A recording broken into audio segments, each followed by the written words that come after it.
Sir कई बार हम ये भी सुनते हैं कि वेल्थ तो बहुत आ गई, हाँ। पैसा बहुत बना लिया, बहुत ग्रो कर लिया, हाँ।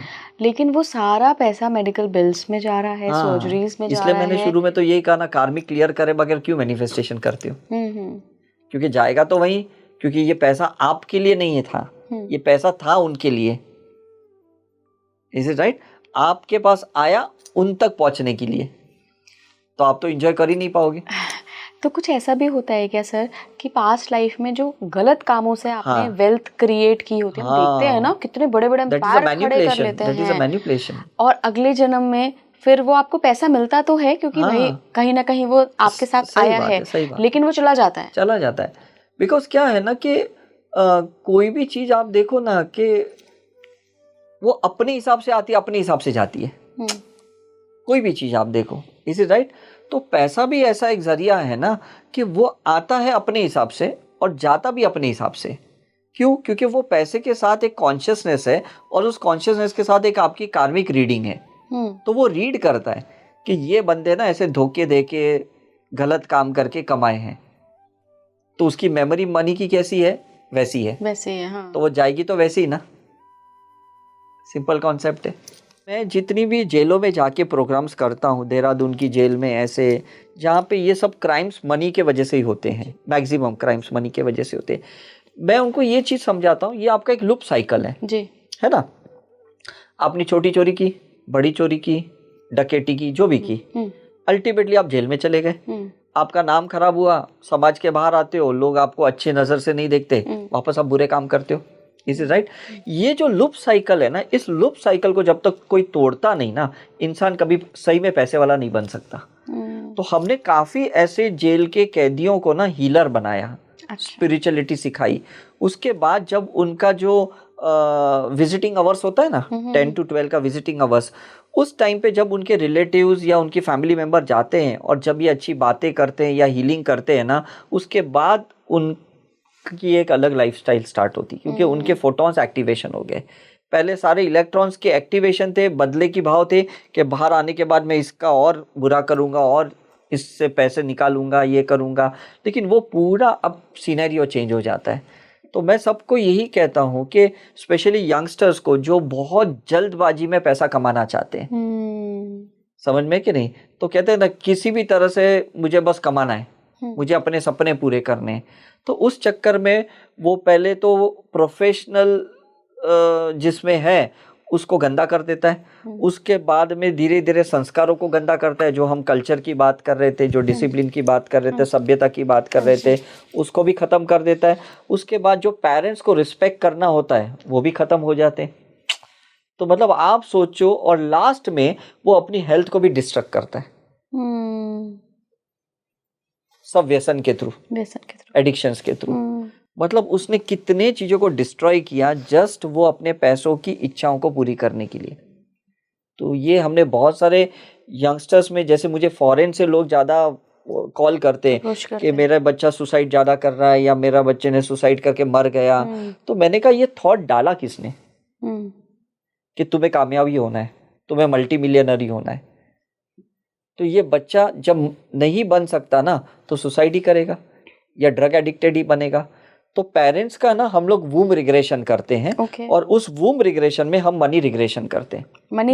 मनी रिग्रेशन का बहुत जबरदस्त कॉन्सेप्ट है, ये बहुत कम लोगों को पता है कि हम पैसों के कार्मिक क्लियरेंस करते हैं। हमारा 1 घंटे का ये एक मेडिटेशन होता है, पास्ट लाइफ रिग्रेशन का प्रोसेस होता है, जिसमें हम उनको विजुअल करवाते हैं कि जिस जिस प्रेजेंट लाइफ में या पास्ट लाइफ में आपने मनी के साथ धोखे ये सब किए हैं, गलत काम किए हैं, उसको विजुअलाइज करो और उधर फॉरगिवनेस करके आप प्रेजेंट में वापस आ जाओ, और उसके बाद से उनके बहुत रिलेशनशिप अच्छे होंगे।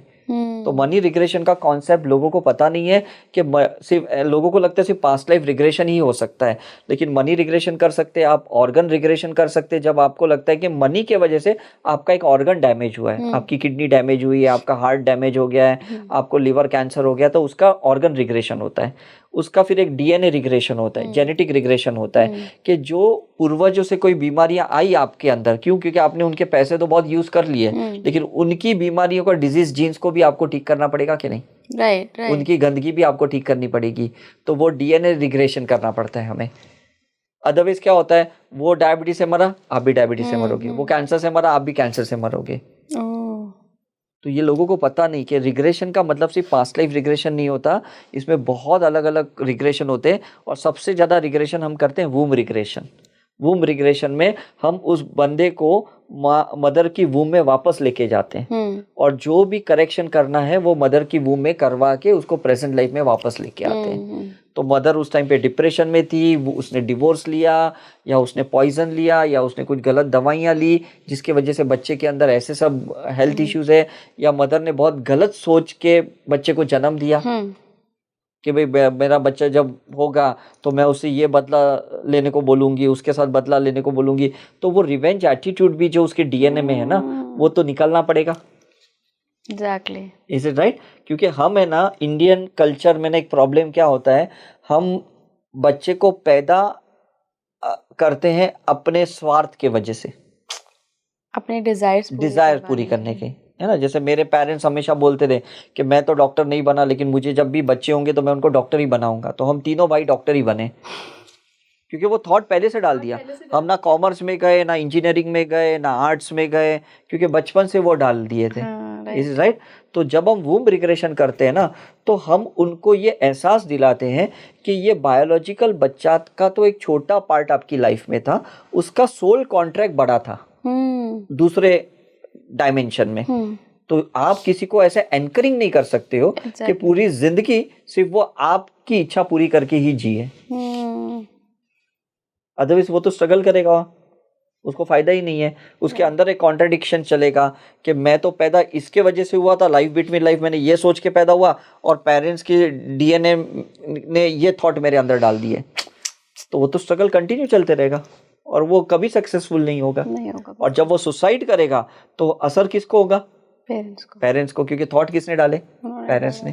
तो इसलिए वूम रिग्रेशन, मनी रिग्रेशन करना बहुत इंपॉर्टेंट है। ओके सर, आपने किसी वेल्दी, बहुत रिच पर्सन की पास्ट लाइफ देखी है कि वो पास्ट लाइफ में क्या कर रहे थे?